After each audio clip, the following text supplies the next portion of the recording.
together.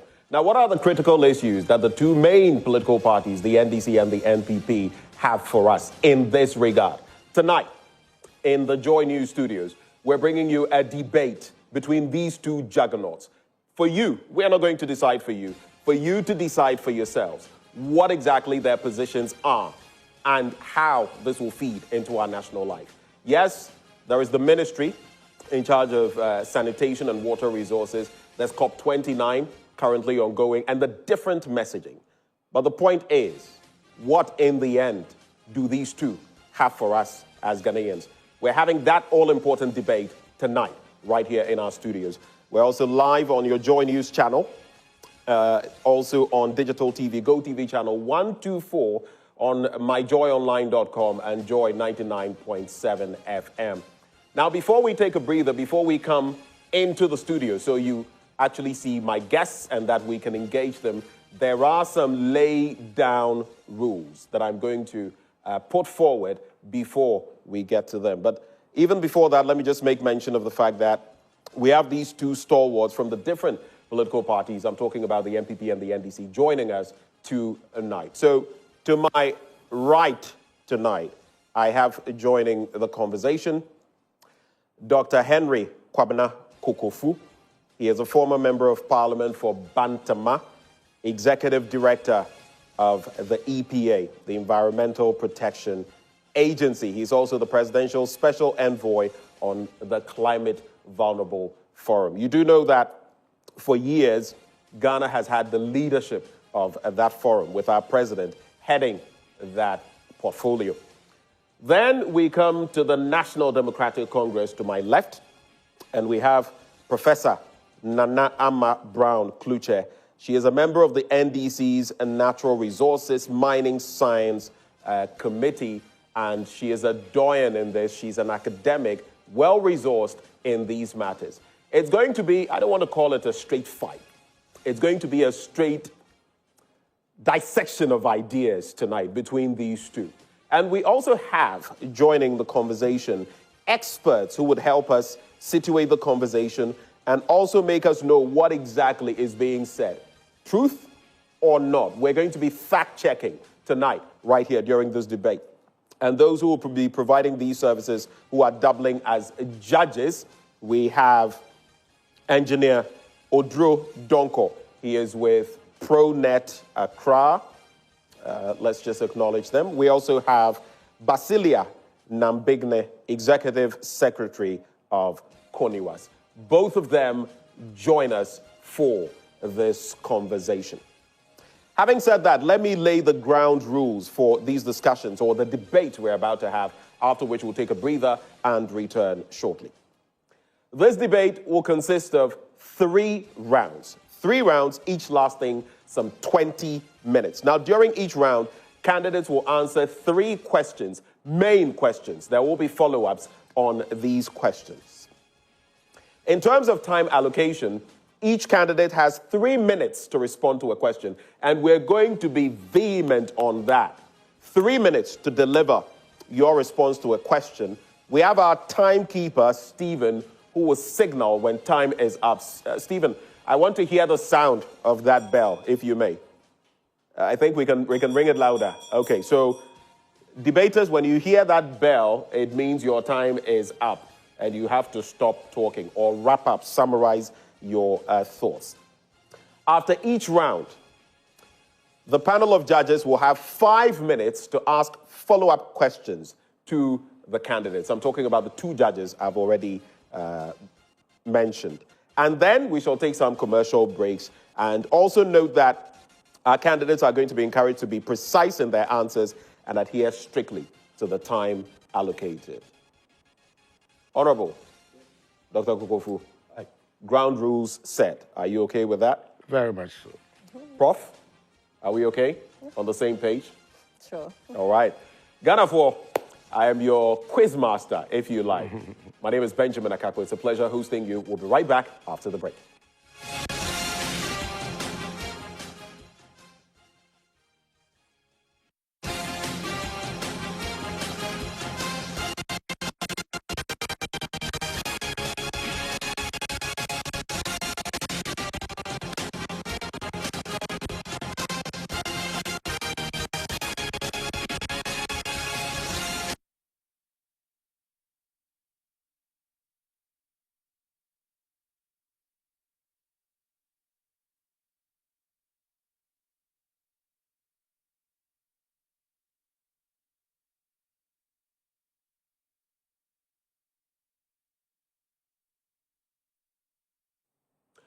Welcome back to our national debate on WASH and climate change. Of course, we are your home of independent, credible journalism.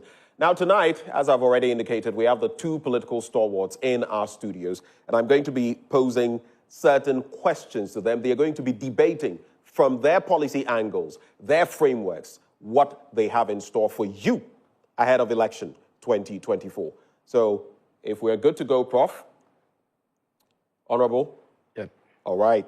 Time now for us to dig in. I want Stephen to, one more time, give me what that bell sounds like. Aha, that is it. And so when you hear that bell, it means you're being called to order. We must proceed. So the very first bit I'm going to be presenting to both of them. I'll start with you, Dr. Kokofu. As far as the New Patriotic Party is concerned, you are beautifully decked in those red, white, and blue.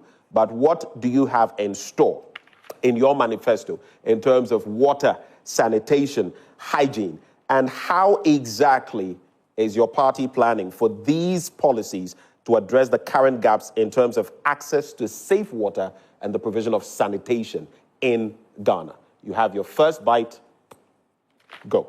Thank you very much. I'll be speaking from New Patriotic Party Manifesto 2024 for the elections, and it is dubbed Selfless Leadership Bold Solutions for Jobs and precisely, page 30, protect our environment. You come to appreciate that under Article 12, you have protect and preserve our water resources by vigorously protecting both surface and underground sources by enforcing the provisions of water use regulations, reviewing and strengthening the water buffer zone policy for implementation, protecting transborder water resources, notably the Volta River, and effectively managing all major water basins in the country. Having said that, you can go forward to the environment section itself.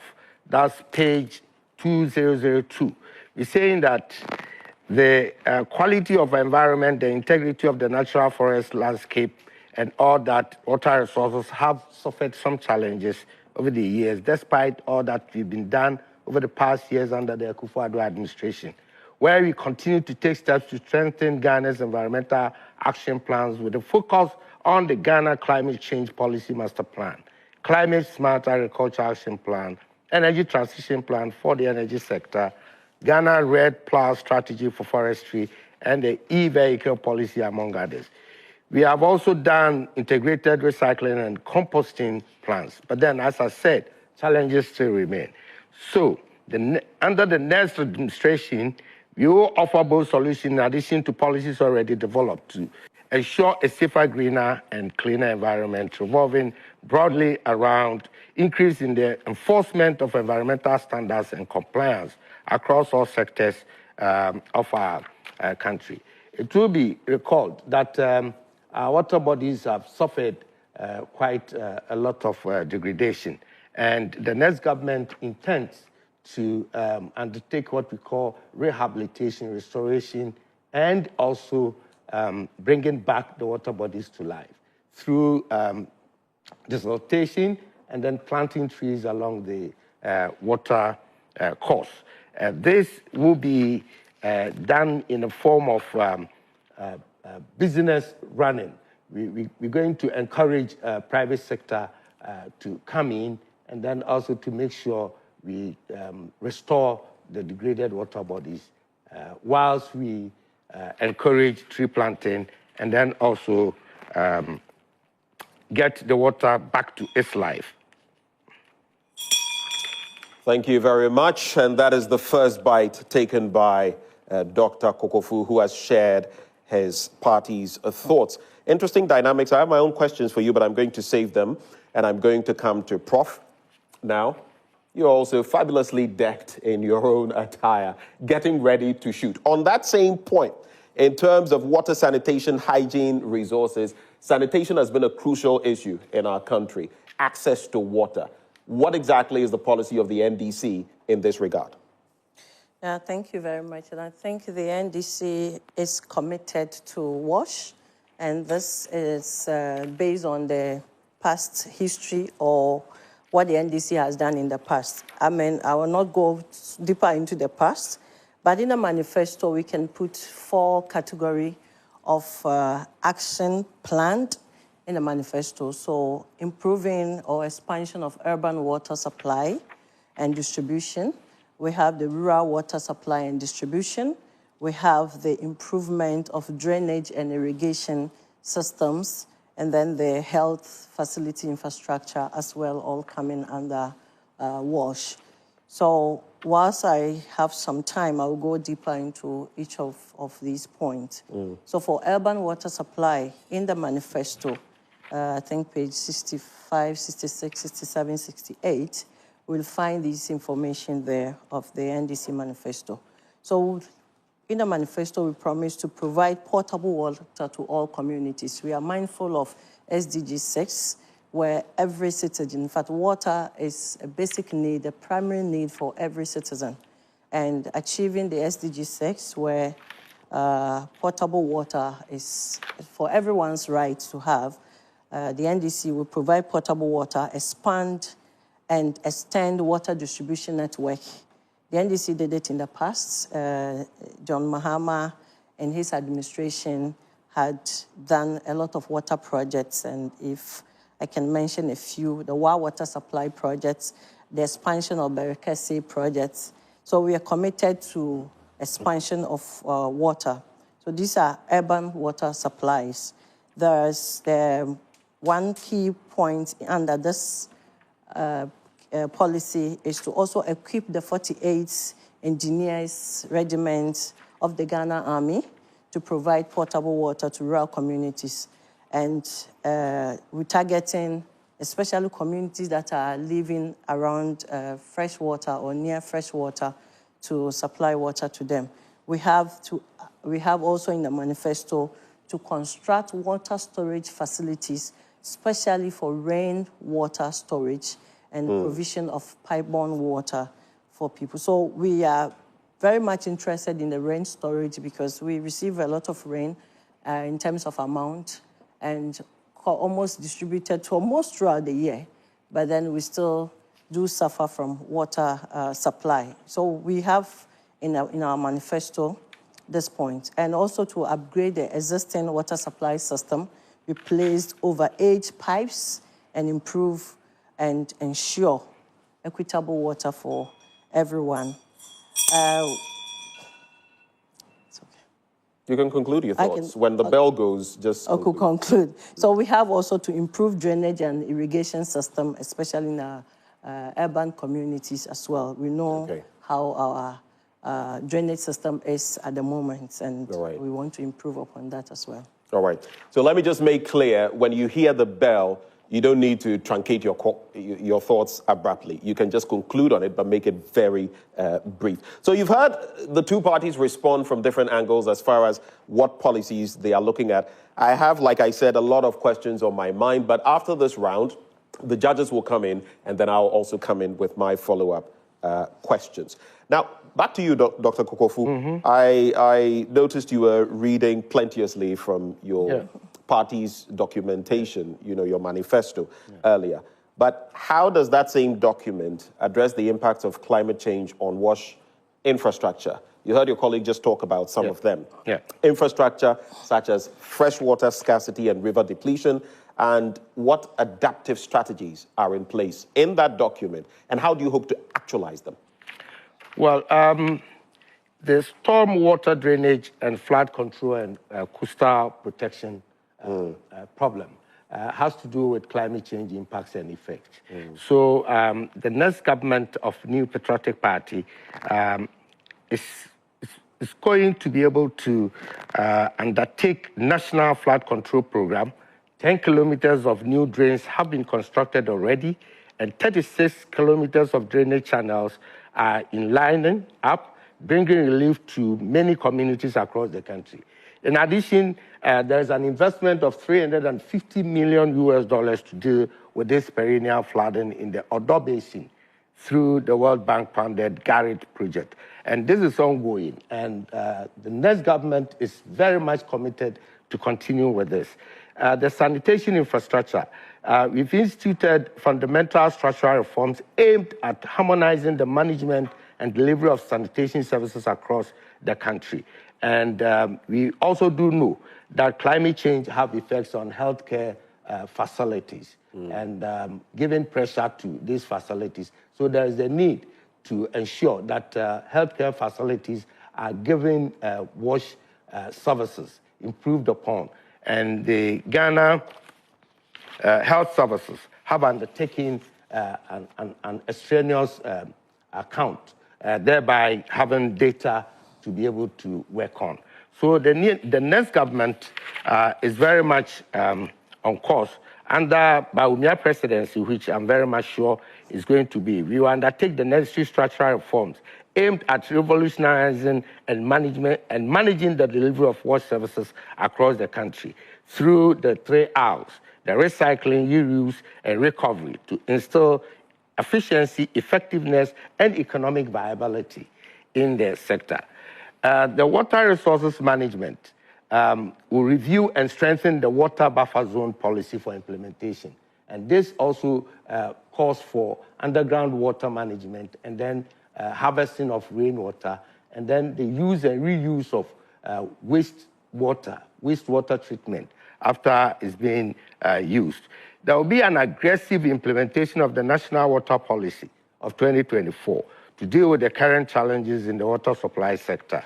Again, you strengthen the Water Resources Commission to focus on its core mandate. And then there is also a planning and maintenance regime in place that will rigorously enforce spatial and fiscal planning regulations, where GWSA, that's Community Water and Sanitation Agency, is taking up about 400 new non-performing water systems for reconstruction, install solar farms to provide solar energy as part of the energy mix to reduce its operational cost, implement technology improvements to achieve targets, and complete all water systems under construction by 2025. Thank you for addressing that question on the impact of climate change on wash infrastructure. And we are talking about the depletion of some of our water resources. Some dynamics contribute to that, but some of them created by we ourselves. Prof, that same end to you. You've already started talking about a few of them, but what exactly is the plan? Thank you very much. The NDC is mindful of the threats from climate change. And so in the manifesto, we had promised to enact and pass the National Climate Change Law. That's one of the National Climate Change Law. Law, yes, it's in the manifesto. And we will also work to enhance the climate resilient sensitive sectors, including agriculture, water resources, energy, fisheries, and infrastructure, which includes the wash infrastructure. We want to align the national efforts and policies that's aligned with international effort also to support our infrastructure in the country, because climate change is global. And so we need to align with global policies like the warming of 1.5 degrees Celsius. The country has prepared its nationally determined contribution on how we all contribute to reduce global warming. More importantly, Ghana, the NDC is going to enhance Ghana's participation in climate change diplomacy for Ghana to shape its global decision, contribute to global decisions appropriately. And all of this should come to the interest of Ghana to reduce the impact of climate change on our peace and security and prosperity. Whilst I still have some time, I need to also mention that once we facilitate our transition to renewable energy resources, it's eventually translates to every aspect of the economy. I'd mentioned earlier on that I mentioned irrigation systems. So the NDC will expand irrigation system also to support water supply to agricultural infrastructure as well, and agricultural lands as well. So the NDC's commitment is clearly, as I said earlier on, stated in the manifesto. And we believe that the impact of climate change, especially on our water bodies, will be curbed if we follow the resilient plan of climate change. It's also in the manifesto. We also know that our impact, our human activities is also destroying our water bodies. We don't want to mention Galamsey, but the NDC has a lot of information on mining sector in the manifesto. We want to rehabilitate water bodies and actually reclaim the lands that have been destroyed by this mining activities at the various sites as well. So these are many points that will help restore back our national settings. If you look at the coastal communities, we are suffering from coastal erosion, and it is clear when you go around the country at the coastal cities. Each city along the coast, most of them are actually struggling with coastal erosion, and thus depleting the properties in these coastal areas. So once we go on the resilient part, we will be able to restore back our properties. Thank you. Thank you, Prof. And that is the second bite in this first round. In case you just joined the conversation, we're having that national debate on WASH, water sanitation and hygiene, and climate change. We're already facing the brunt of it, but for these two juggernauts of political parties that we have here, what are their plans? And that is why tonight we have this debate in your interest, so that you can decide which one works better for you and which way to go. We are not deciding for you. You do that for yourself. There's a little timer now available to us on our screens so that everything is pretty transparent. We're coming back into the studio, and I'm coming to you, Dr. Kokofu. So if you look at WASH, water sanitation and hygiene, it does not operate in a vacuum. Yeah. It must be integrated to other aspects of our national life, including health. Now we have a cholera, situation on our hands, outbreak. So how is this going to be integrated into health, education, and then have the ripple effect on our economic growth? That is my next bit to you. Your time starts now. Yes. If you recall, the President of the Republic has signed a presidential compact on water, sanitation, and hygiene. And in that compact, it's looking at about 1.7 billion annually to be expended in these areas, initiatives until 2030. And these funds will ensure that wash services reach schools and healthcare facilities, as well as remote communities. And these come in hand as we go into the services to the wash.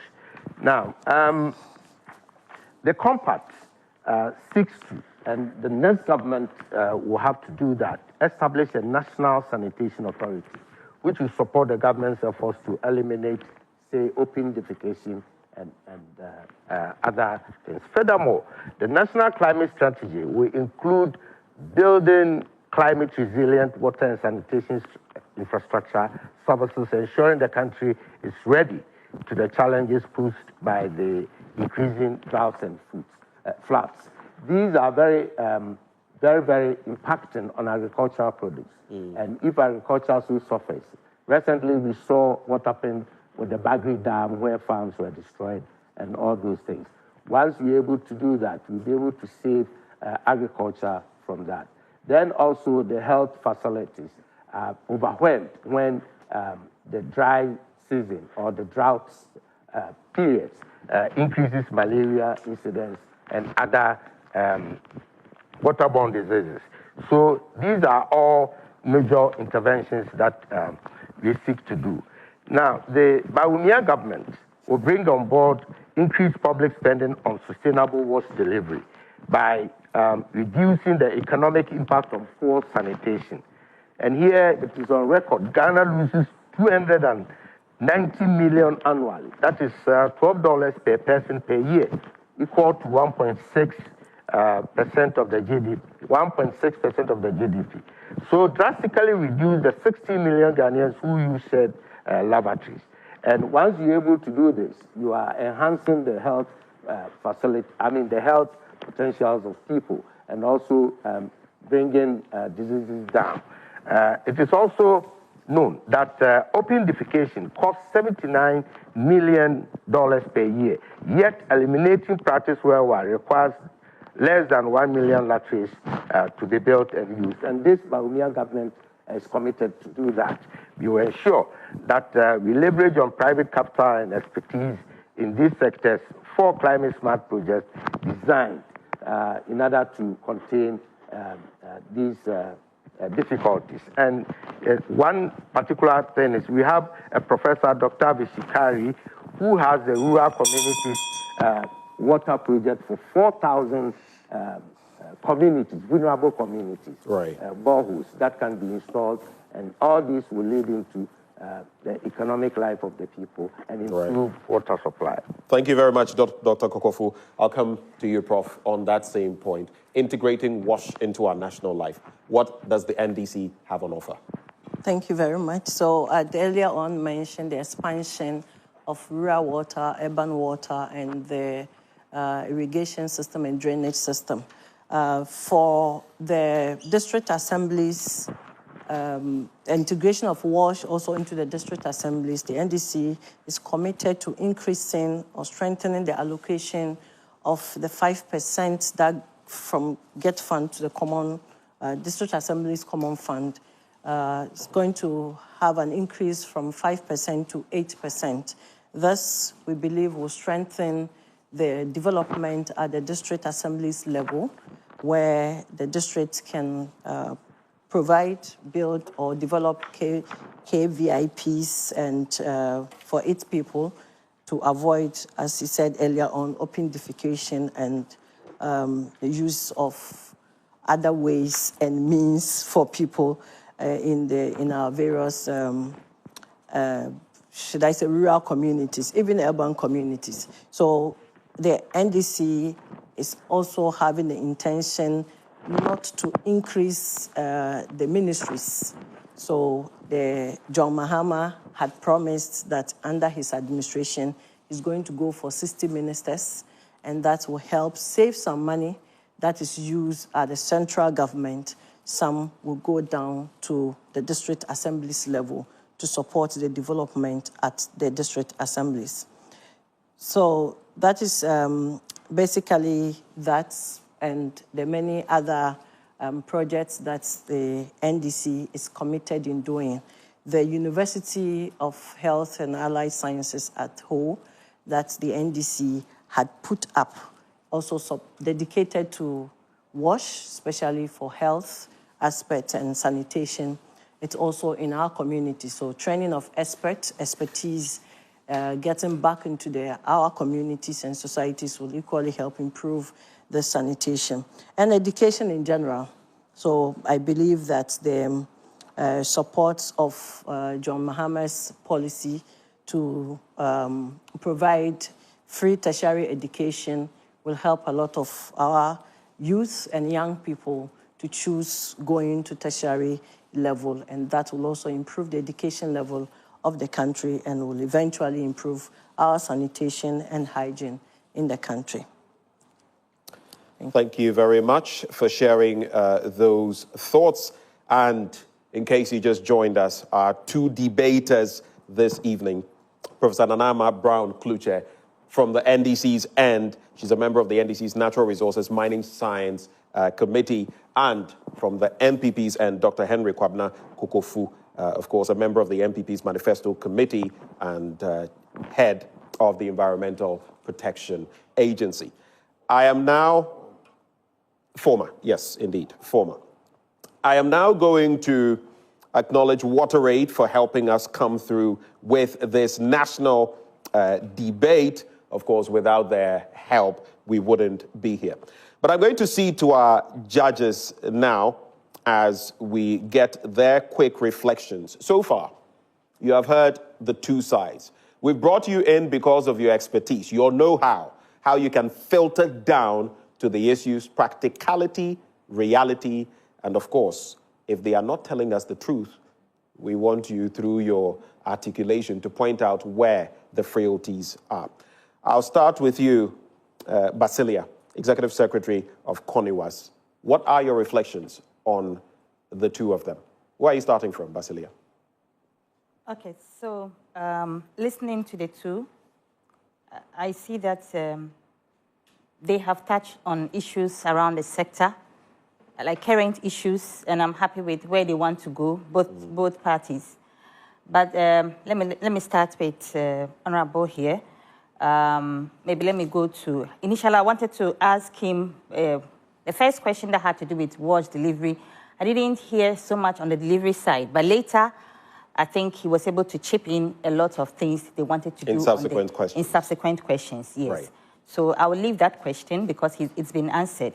But I would like to ask him, especially working with EPA, or who had worked with EPA, you know, we have the national roadmap on plastics, and we were talking about reuse, recycling, and stuff.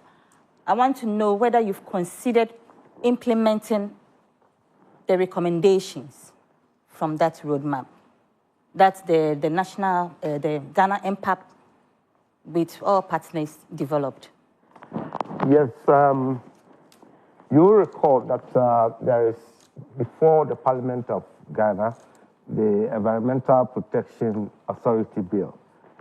In that bill, you have a well-repackaged, a comprehensive mandate based on deliverables to be enacted into law. And it had considered the nationally determined contributions. It has also considered the UNFCCC deliberations and all that, including all the various COPs initiatives that plastics also play a key role. And let me say that part 5 of that document deals basically with climate change issues, of which plastics and all my plastic policies and all those things, carbon trading, carbon financing mechanisms are all in there. So there's that thing that has been taken care of. We are just waiting for Parliament to pass into law. And Ghana will have one of the best legal documents that will help deal with all the environmental infractions that we do have. We will have EPA that can bite, EPA that will be a quasi-security institution, EPA that can cause arrest, that can prosecute environmental offenders and criminals. As we speak now, EPA do not have those powers, and it's all remain at the policy levels, and enforcement has become quite difficult. But as what you're referring to, MESTI, which is the Ministry of Environment, Science, Technology. Dr. Kukofu, you have 2 minutes for that, so your time is are the main agencies dealing with. And so EPA being its agency, its working arm, has taken up that challenge. And in that law, we have very serious provisions in there to deal with that menace. All right. Do you have, Basilia, do you have anything for the NDC's candidate? Yes. So let me just say that the responses you will give for this session must not be more than 2 minutes. You can do less, but not more than 2 minutes. All right. Please go ahead. So you want to expand rural water, but we have the Community Water Sanitation and Sanitation Agency, which is the national agency responsible for rural community. But I heard you mention 48 engineers. I was wondering why you are not using the National Institution for Rural Water Delivery. Okay, so the 48 Engineers Regiment is the army, a section of the army that helps with community work. Okay, so that's we have already what you mentioned, but we have not reached the targets that we need to reach. We agree on this. We know that there's still, from your manifesto, there's still a good percentage of Ghanaian population that do not have access to basic water, which means that the capacity that we have now is low, and we need to add more, improve upon the capacity to provide water for the rural communities, also the urban communities. So I was thinking, a follow-up question, that one of the reasons why probably CWC hasn't been able to reach there is the financing. And so if you were to equip CWC very well, they could do that delivery. Yeah, so that is not the only point I had made earlier on. So apart from improving through the different ways, let me just add here. So we have expand and extend water distribution network in urban centers to meet rising demand. So that is one of actions that will be done under the administration of His Excellency John Dramani Mahama. The other one, that is to equip the 48th Engineers Regiment of the Ghana Army, is to improve upon the capacity. I understand the issue of the finance, but it's all because we draw from the same central government. Once we do decentralization, as the NDC proposes, we'll be able to achieve all of these actions and empower these local institutions on their mandates. All right. Let me now come to Engineer Donko as well. What will be your reflections for the two of them? Yeah, I think broadly they have articulated, the issues that we face as a sector, and I'm very happy about that. Except that I have a few questions maybe for the two of them.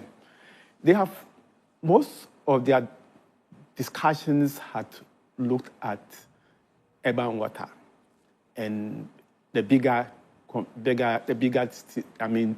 cities. These are areas where the rate of returns is very high, and therefore anybody will be tempted to want to invest into it. The SDG says that nobody should be left behind. Right. There are smaller communities we called last mile communities. I want to know what they would do as a party, as parties, when elected, to address the water resource, the worst challenges in the last mile communities, as, we call it within the sector. So that's a question for both of them? For both of them, yes. All right. How do we address Prof. These are very critical things for me as an operator working in communities. Have your back. I think we have to, Yeah. we should know how we are going to deal with these last mile communities to make sure that nobody is left behind. Sure. So I'd mentioned in my very first submission that the NDC will also expand rural water supply and distribution. I didn't go into the details. We have 8 points which I'm going to read to you. It's going to convert the Community Water Sanitation Agency into Water Company Limited to enhance service delivery and sustainability.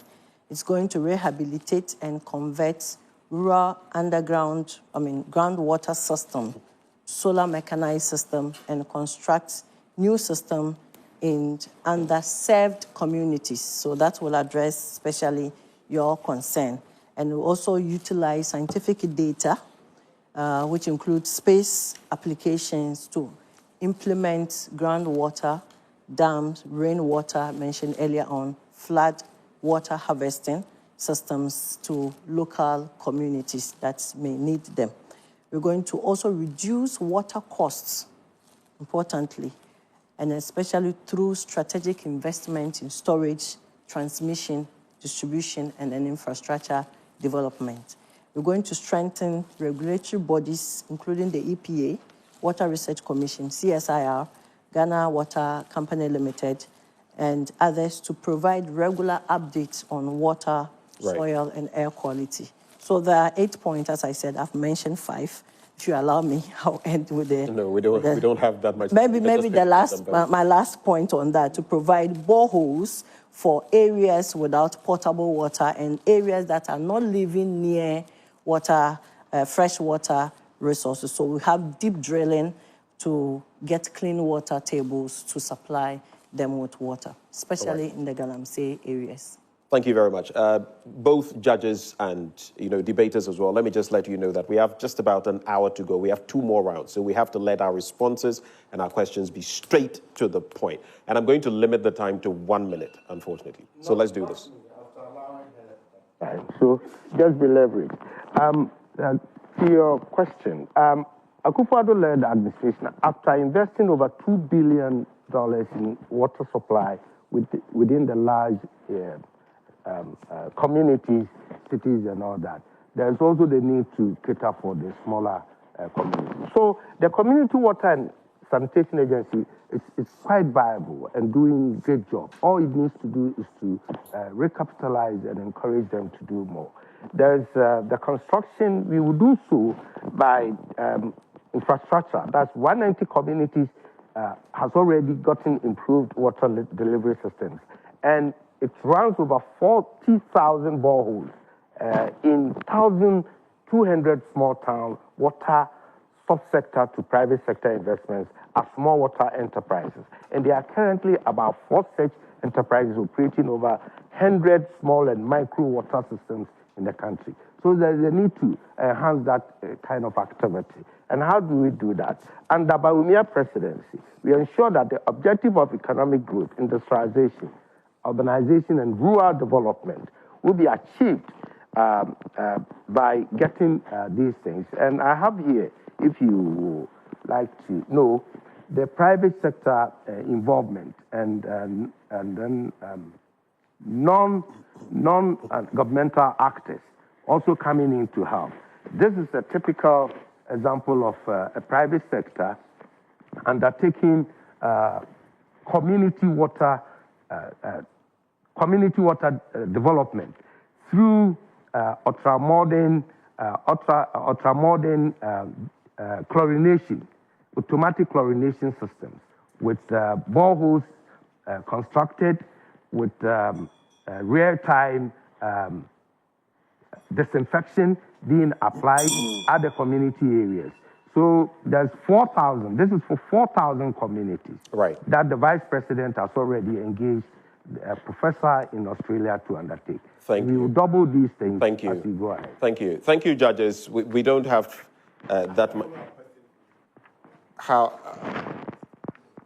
Okay, so we're going to take a breather when we return. But judges, your questions must also be straight to the point. Straight to the point.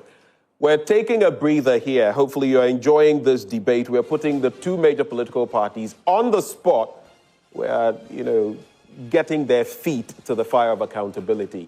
And it is all because you need to decide. We're taking a breather. When we return, more on this debate.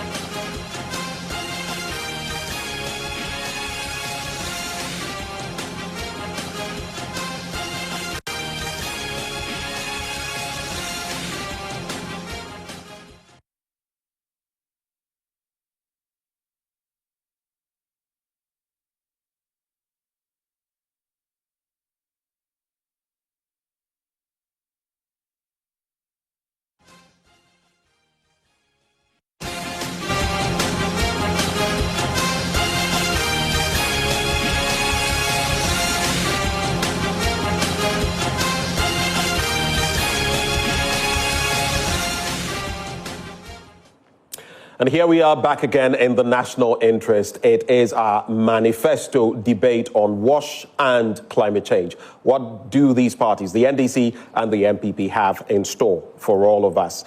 Right before we took the break, Engineer Odro, you had a little bit you wanted to add on. Very briefly, you'll do that. I'll come in with my thoughts, and then we go to round two. Now, debaters, round one focused on the vision and policy framework. But then we're going to be talking about implementation, financing. It's one thing saying it, it's another thing being able to roll it out. Engineer Odro, you have that. Yeah, I was going to say that we are so concerned about climate change and how it impacts our wash systems and water resources. But then we have not been very active and effective in integrating WASH into planning and designs. How do we, as the two parties, intend to do that moving forward, knowing that climate change is hitting us right in the face? All right. 30 seconds each. What's your response to that? I didn't quite understand the question. So we're focusing on climate change and not focusing on WASH? Yes, climate resilient in WASH planning and designs. How do you deal with that? Yes, so I think providing potable water or water access, it's one way to empower the citizenry to improve upon their sanitation. And in terms of climate change, it mentioned also that we need to build resilient communities. And I've mentioned the coastal communities suffering from coastal erosion and all of that, and rehabilitating our water bodies and all of that. So, okay, so these are already points you feel you have made. For you, Dr. Kukofu? Yes, it is already on. KMA is undertaking some projects at the KVIP projects, providing these sanitation, toilet facilities and all that. It is also the case that every household must have its own toilet, whilst we're trying to discard the public toilet systems and then improving upon. When I was in office, I used to undertake inspection at petrol filling stations, service stations. Most of them do not have these toilet facilities for customers to use. So going forward, we need to do that kind of engineering works during constructions, the built environment, providing... Thank you, Dr. Kukofu. In the next round, though these are my little bits to both of you, and so these also will be about 30, 40-second responses. You will be starting. Dr. Kukofu started at the first round. But my quick bit to you on the last round, you mentioned space tech. Were you referring to satellites? And then you spoke about reducing water costs. How are you going to do that? By the wave of a magic wand? The GWCL has been struggling with that. Quick response? Thank you. So by saying space science, I don't mean only satellite, but of course satellite product is part of the space science technology. Okay. We also have the processing. So once we procure an image from satellite, you can process it for specific use. For example, if the transportation or road network need to be understudied, it can be used, that image can be processed for the use. So we have signal processing as part of reducing water costs. All of the reducing water costs. Government will, this is very distracting. So government will liaise with, will explore a private partnership with government, with public, and ensure that we have the reduced water costs. Okay, We're going to improve the technologies that will help with the supply of water as well. Public-private partnerships. Exactly. All right, thank you very much. Dr. Kukofu, you made, just a short while ago, you spoke about every household having a toilet. Yeah. I do recall that, the vice president, before he became vice president, spoke about toilets for every household, water for every household, and all of that. You rightly mentioned $79 million needed, 1 million latrines. Yeah. It's taken 8 years.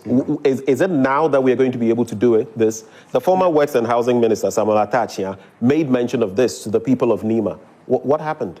No, it's ongoing. It started and it's ongoing. We need to finish it up. That's why there's a need to have him as the president, so that the commitment that he has, we see to the end. After 8 years, that couldn't be achieved. No, it's ongoing. But when he becomes president, he'll be able to achieve it. It's been started and it's ongoing.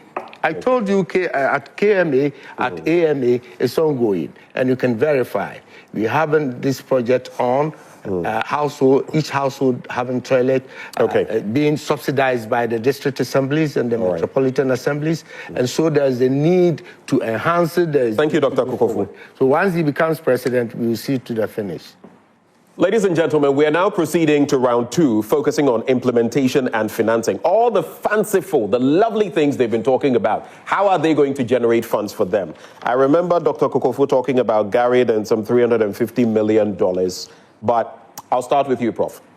In terms of implementation and financing, will your administration consider creating a separate ministry of water and sanitation, or enhancing the existing institutional frameworks to prioritize WASH? Now, if not, what alternative approaches do you have to ensure effective policy implementation? Thank you very much. I think His Excellency John Dramani Mahama had already made a pronouncement that he will scrap off the Ministry of Sanitation. We know what has happened in the country.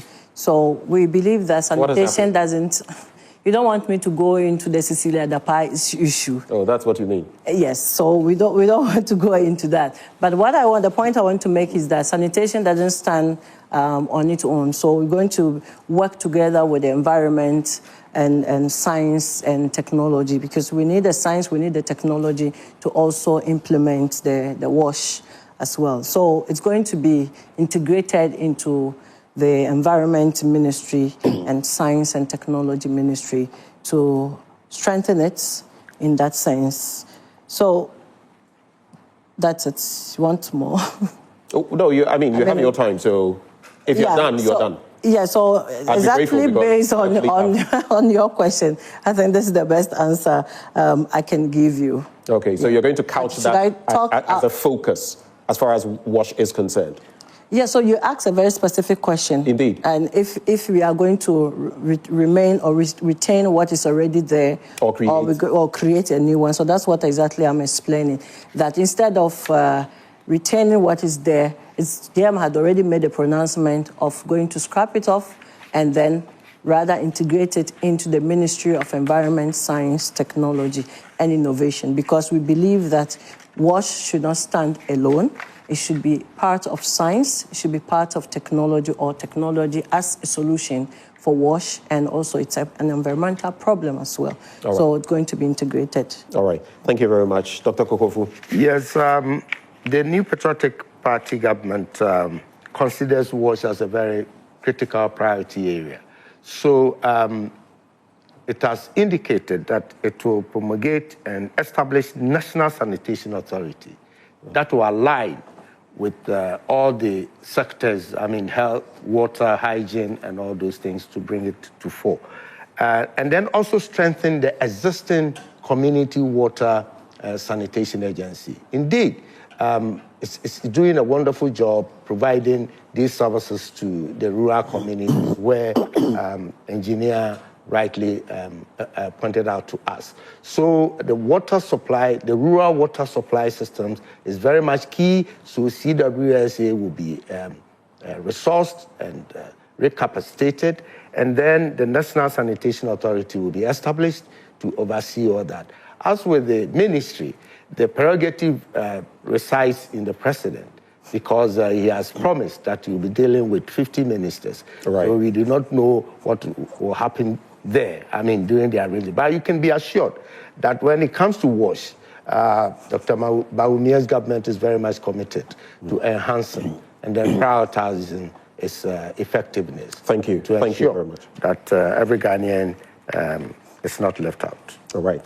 Let's quickly go to the next bit. So even as we talk about financing, how does your party plan to finance large-scale, and I recall that you made mention of some of these, large-scale water and sanitation projects, particularly for rural, if you go back to engineer's question, for rural and underserved urban communities?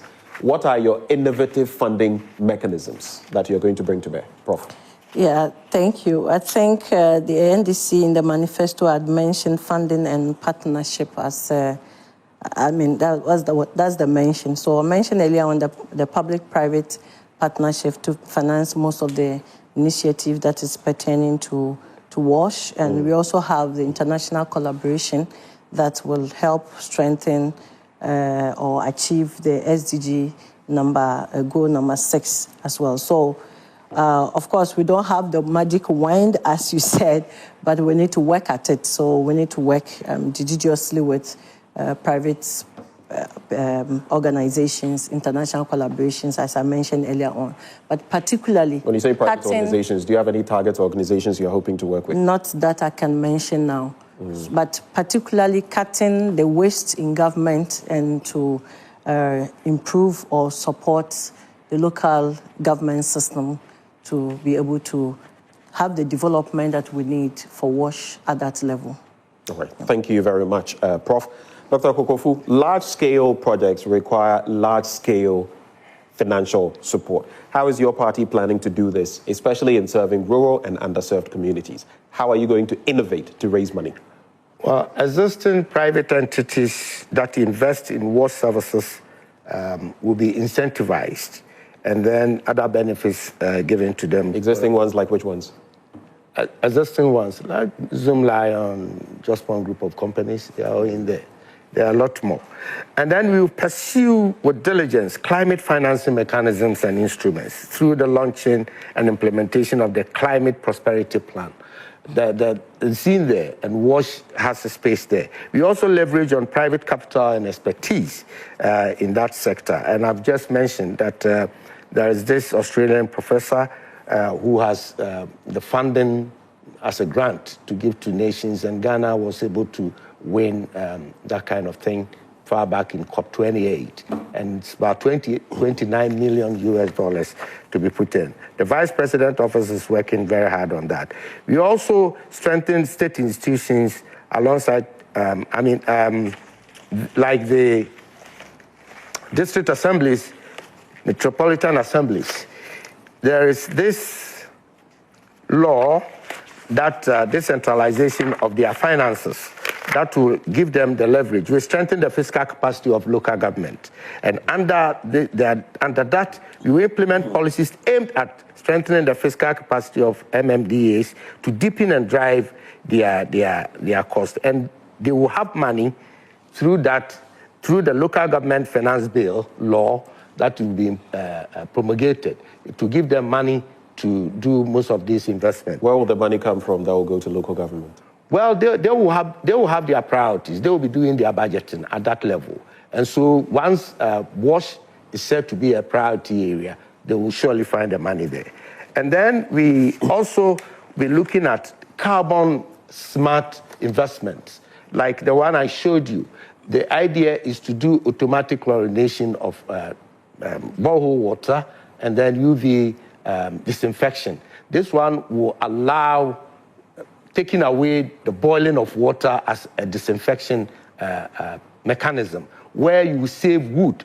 Once saving wood, your carbon footprint will be saved, so low carbon. And that can be calculated and put on the carbon market where you can find money in there. So carbon market has been established under the EPA, that's the Carbon Market Office, where the government has also established the carbon finance department or division with the finance ministry. So there are a whole lot of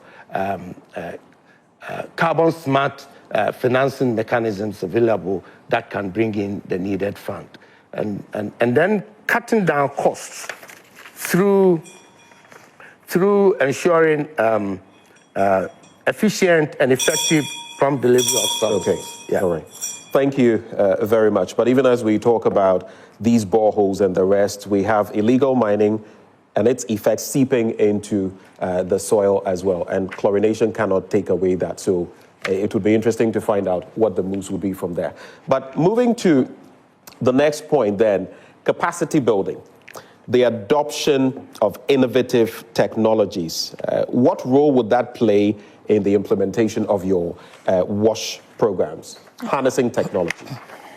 Thank you very much. I was going to bring in at some point the fact that education, if the people are educated, it also helps reduce costs on implementation. Because when people are aware, they know how to go about their everyday life. So in the NDC manifesto, we had said we're going to include in the curriculum WASH into our education curriculum, where we teach students about hygiene. We have bits and pieces in there, but then we don't have it in the curriculum as much as we want to have it taught in school. So integrating that or supporting that with the technologies that we need to bring on board. We need to, as I said earlier on, integrate all these policies into our education system. So we have programs studied. We already have the University of Health and Allied Sciences at O. So we should expand as much as possible into the other universities, programs on WASH and technologies that will help with WASH. So as I said, it's going to be integrated with science, technology, and innovation. All of these things will be implemented here. Enhanced from UHAS into other universities, public universities? Or you're looking at, because you've been talking about public-private partnership, are you looking at just the public universities? Are you looking at private universities as yes, well? I think government doesn't have much control over the private universities, more of public first. And once the policy is out, interested private organizations can hook on to that. Another area that will support with technology and implementation is working with the NGOs and also international collaborators. Right. So once the goodwill is there on government side, we have interest that comes in to support and provide the implementation actions on those kind of policies. So we're hoping that we'll have a goodwill, and then we'll have the implementation rightly in the next NDC administration. Thank you, Prof. Let me come to you, Dr. Kokofu. Same point. Yeah, the question again. So capacity building, the adoption of innovative technologies, and infusing that into the implementation of your WASH programs. How are you basically going to harness tech in dealing with the WASH situation? Yes, it boils down with knowledge acquisition, and so education is key. Okay. And it's important to note that we have 5.3 million young Ghanaians that are undertaking the free SHS. So they are well equipped and they are ready and prepared, and they do know exactly what WASH is as we speak today. And to interest you to know that the GS over the years have incorporated, together with EPA when I was in office, we've incorporated these environmental education systems with emphasis on WASH in our schools, and it is very much ongoing. On the side of technology and innovation, the artificial intelligence application, it comes in hand. The digitalization agenda comes in hand. If you are talking about online monitoring and auto-chlorination of treated water for rural folks and for the general public, then it means you need people to understand and to be able to come to speed with the concept of digitalization. So the government have already said that, it's ongoing, but the next government by Bawumia, he has said that we train over 1 million Ghanaians in this digitalization space. And you'll be assured that WASH is given a much priority in this area. So the application of this technology and the AIs will be quite on hand. Okay. Then we are in a situation where people we want to see everything as a waste. The digitalized systems and the innovative systems will give room to reuse of materials. So wastewater can be treated and will be treated for reuse purposes. And all these will enhance the quality and the availability of water in the system. With the other areas of health facilities, healthcare facilities that need to incorporate WASH in there. The private sector will be encouraged through the PPP, the Public-Private Partnership Act, Act 1039 of 2020, where provisions are made for private investments to come in. And Dr. Bawumia's government have said that his government will cut down government expenditure by 3% of GDP. That will amount to 30 billion Ghana cedis, and these monies will be made available to private sector investors who are ready to go in there. And you will be assured that WASH investors will be given priorities in there. So funds will be available for them to do these investments, and then ensure that we have WASH for all. Thank you very much. And that is the end of our second round of questions, focusing more on how these projects, these lofty promises, are going to be financed by both the NDC, if they get the nod, or the MPP, if they get the nod. Engineer Oduro, I'll start with you this time as far as the judges are concerned. Quick, concise thoughts. And lady and gentlemen, you have a minute and a half to respond. I may add a little time if I feel there is the need for that. A minute and a half. Engineer Oduro. Okay, so I think, well, again, they have articulated the issues very well, and I hope that when they come into power, they will actually actualize them. That's where the devil is.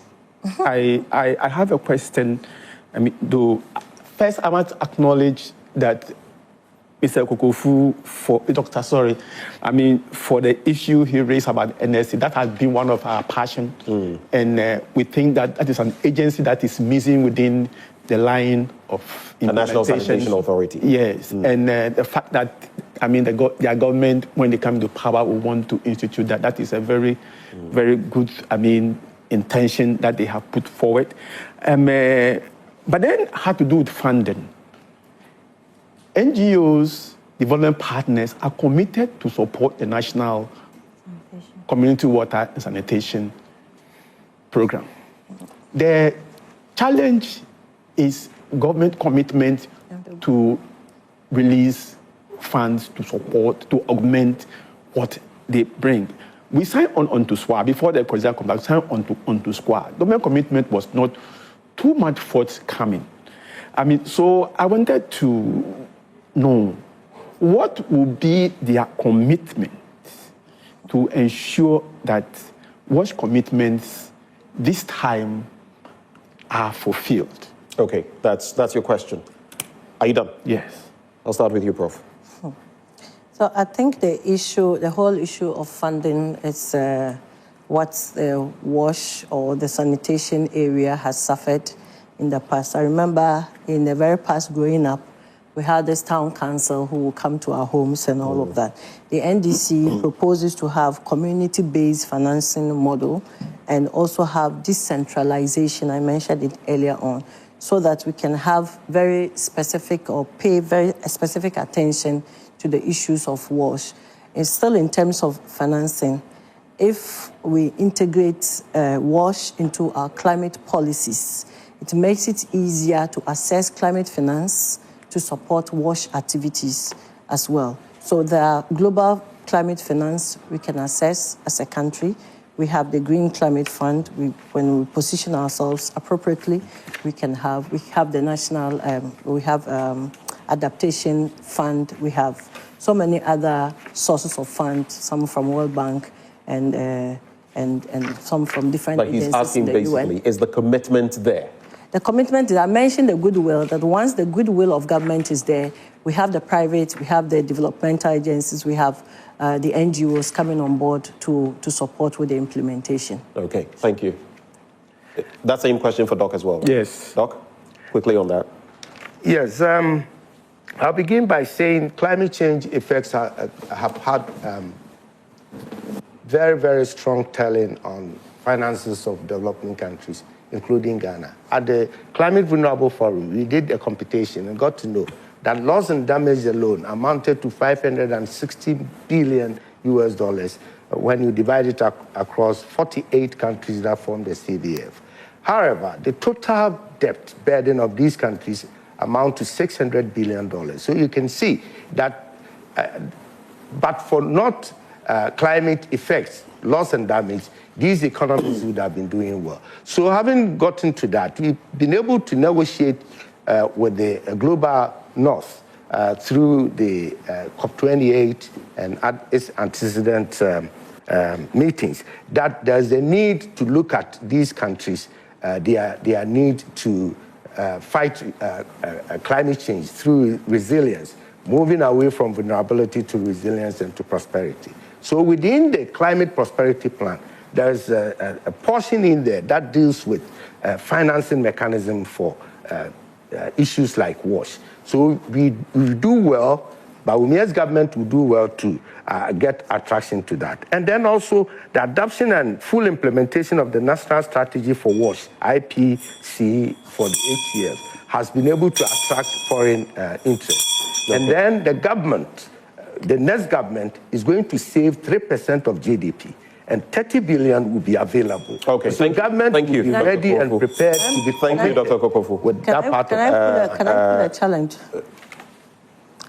Debate. This has to be very brief. Yeah, very brief. Just to mention that the Climate Vulnerability Forum is not an achievement, and Ghana doesn't even fall under the countries that qualify for such. It's for the less or least developed countries and most vulnerable countries. Ghana is in a middle income country, and we don't qualify. Lower middle income. So. No. But Ghana is a member of the forum, and I know at least whether I don't know about currently, but in the past our president has been. Let me put it in perspective. Let me put it in perspective. The CVF comprises of 48 countries, and these countries from Africa, Caribbean, whatever, Asia and all that.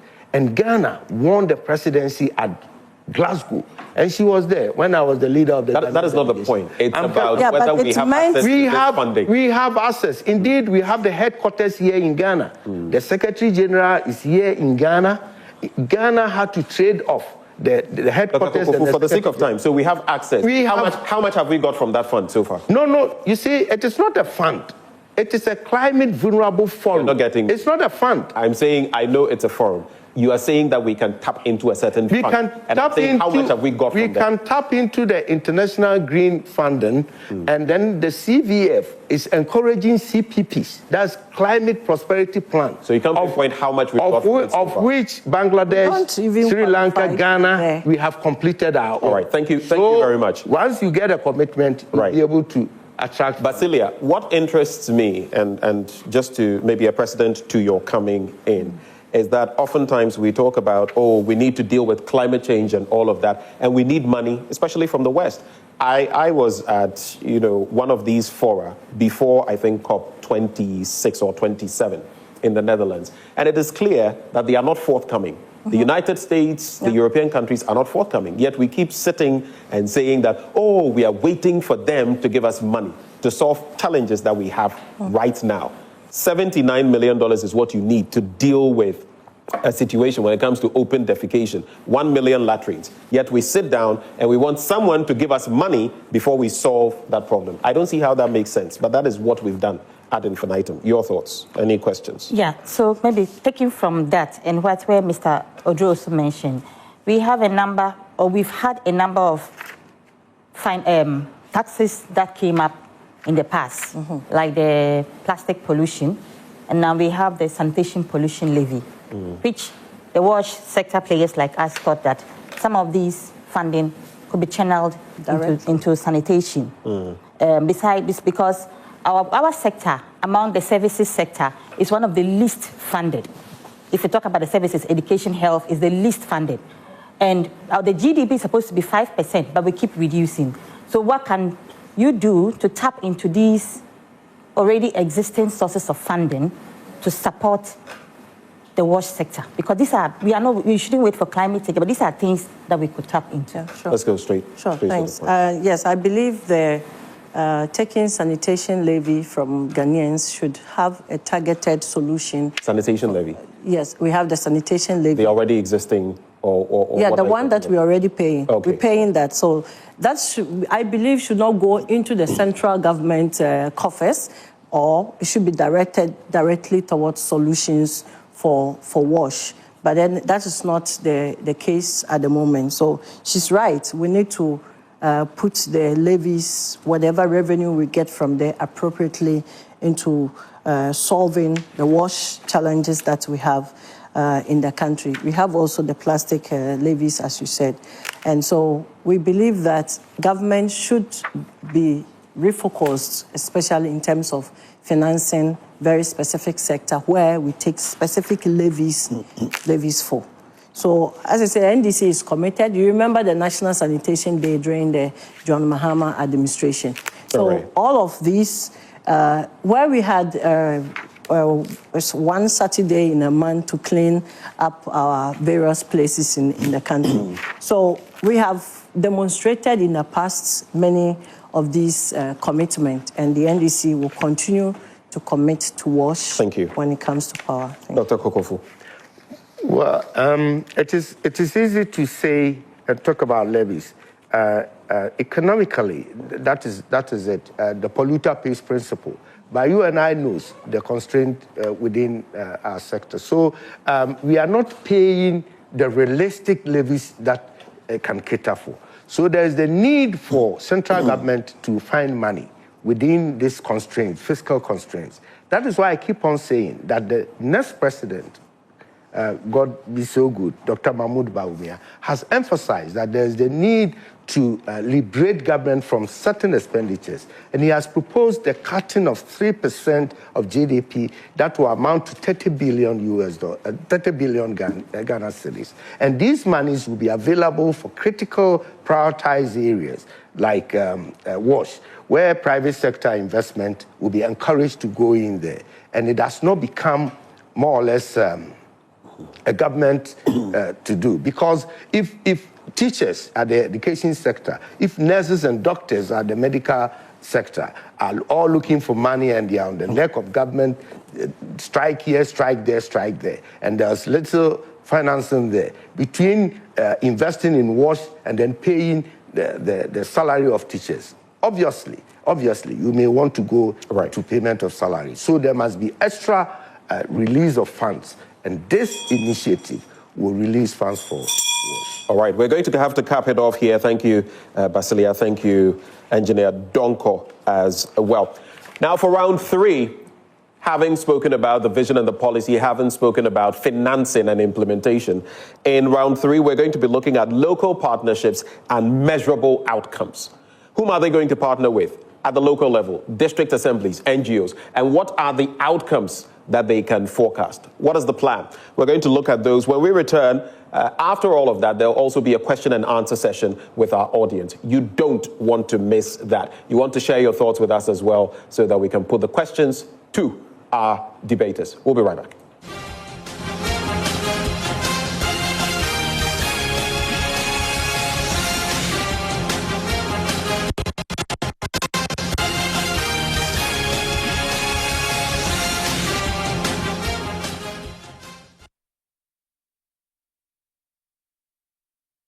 Welcome back. It is still the Manifesto debate. The two giants are slugging it out here in our studios, NDC, NPP. What do they have for us when it comes to water, sanitation, hygiene, and, again, climate change? We get into the last belt, but let me acknowledge WaterAid Ghana for sponsoring this, for helping us to bring you this Manifesto debate.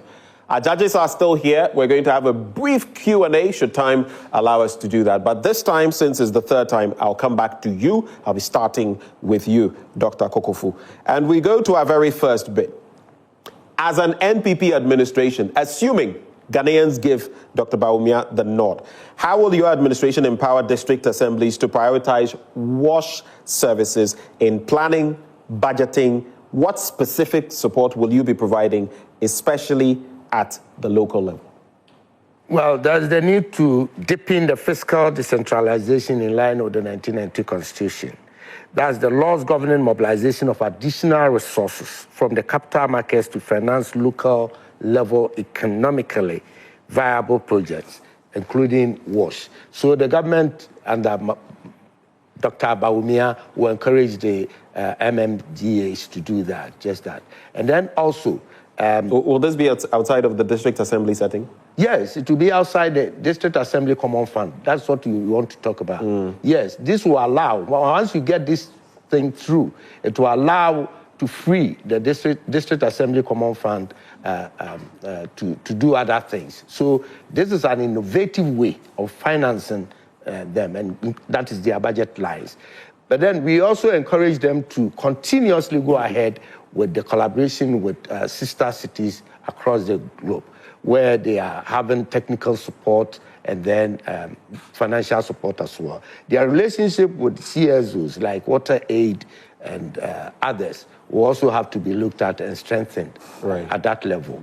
And then the central government, of course, will provide the needed monitoring and evaluation to see the implementation of these things. And we have got to ensure. So the people within the various districts, municipal, and then the metropolitan assemblies will have money for value. The private sector involvement at that level must also be strengthened. And reduce corruption, if not completely out of the place. Heavily reduce corruption in the system, and then also ensure that recycling, reuse, and of resources are undertaken within that level. You got me smiling in my head when you said reduce corruption, if not nip it completely in the bud. That is a debate for another day. Yes, Prof. Yes, thank you. So the NDC will collaborate with institutions like WaterAid and other NGOs and both local partners and international partners to provide training programs for the district officials and planners on WASH, especially service delivery, budgeting, and project management. So that is one. In the manifesto, it's also stated that we provide technical assistance. So NDC will be providing technical support to the district assemblies, and this is very important to improve upon their expertise. How are you providing this technical support? We'll collaborate with existing institutions, NGOs, and as I said, private partners to provide the support as well, institutions that have the technical know-how. Financial support, I mentioned earlier on that the NDC will increase their budget allocation to at the district's level or MMDC's level. So we are committing to increasing the budget allocation as well. We will have performance-based grants, which the NDC proposed to introduce this, and that will incentivize the districts to meet their specific WASH targets in those districts. So I believe that with all of the training, I mentioned education is key in cutting costs and saving lives, and so we will go the route of training and building the capacity of the district assemblies to implement the WASH programs or targets. What I find interesting is that both of them are saying they are going to work to create more funding for WASH for climate change from the budget. Time will tell. The next question, how do you plan to engage and work with international organizations? And we've spoken about some of this already, so don't belabor the point, straight to the point. Like WaterAid, like national NGOs, to scale up water and sanitation service delivery, and what will this collaboration look like? Give us a snapshot, straight to the point. Dr. Kokofu. Well, strengthen the relationship with the development partners and other non-state actors like USAID, DANIDA, DFID, WaterAid, and all that. We have, as a point of interest, fully endorsed and adopted the joint position paper produced by WaterAid Ghana and Ghana Youth Environment Movement based on their climate adaptation strategy. So it's a good news that Dr. Mahmoud Bawumia has acknowledged the work of WaterAid and allied NGOs or CSOs to be able to incorporate whatever you're thinking and you are looking at. We also have water, sanitation, and hygiene manifesto prepared by WaterAid. We've taken cognizance of that, and we're going to fully endorse it and be committed to that, so you can be fully assured. My boss is ready to work with you in this aspect and all other CSOs and NGOs to ensure that by 2030, as we've all agreed and known, we will be able to. And then the most important thing is the president of Ghana, Nana Addo Dankwa Akufo-Addo, signing the presidential compact. And the presidential compact is head of states. It's an initiative by head of states to come together for countries that develop their own homegrown WASH activities and projects. So they come to support. We have the UK Foreign Affairs Commonwealth Development Office, the Netherlands government, UNICEF, and Sanitation and Water for All Partnerships, and IRS WASH. So all these things come into play, and we will have a very, very positive front. Thank you, Doc. Let me come to you, Prof.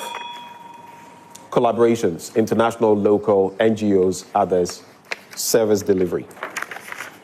Yeah, so it's important to identify problems together if you're working in partnership with others. So the NDC plans to have joint assessment, that is to conduct joint needs assessment to identify the gaps and opportunities.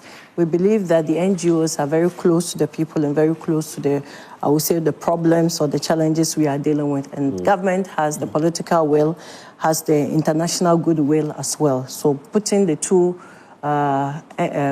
partners together will ensure that we are implementing the right policies that will help with WASH. So we're going to engage a lot the NGOs and the international partners as well in this process. Yeah.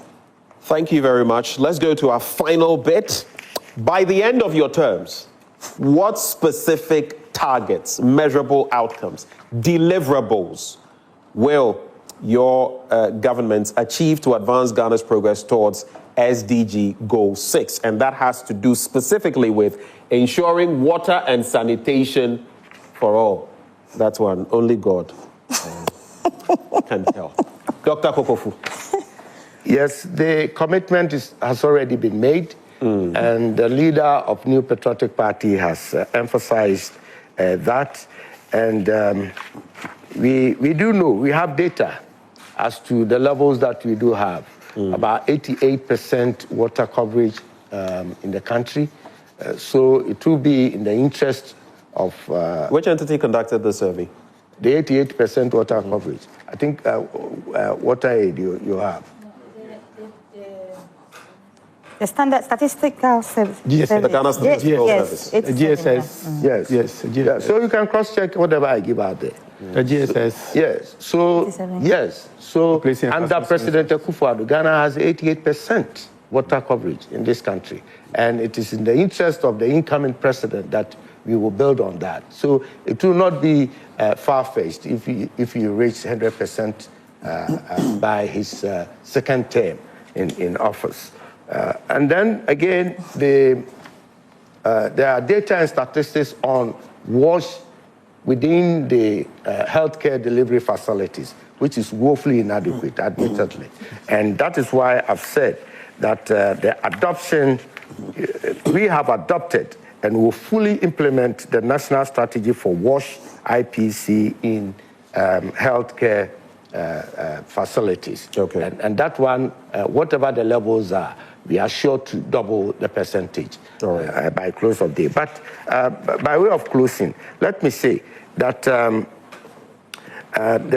we need to embark on national behavioral change, attitude. We will be doing all these things. We'll be talking, we'll be pumping in the monies, the funds. If you don't change our attitudes as a people, so the next government would take key interest in helping Ghanaians to reshape our thinking and attitude. Okay. You target school children.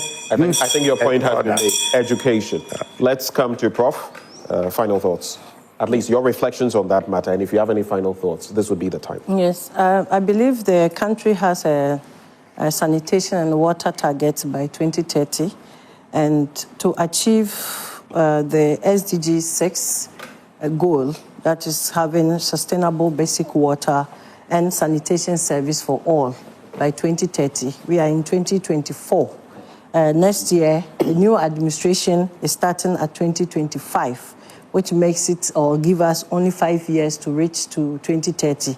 So we need to have ambitious efforts towards achieving this target.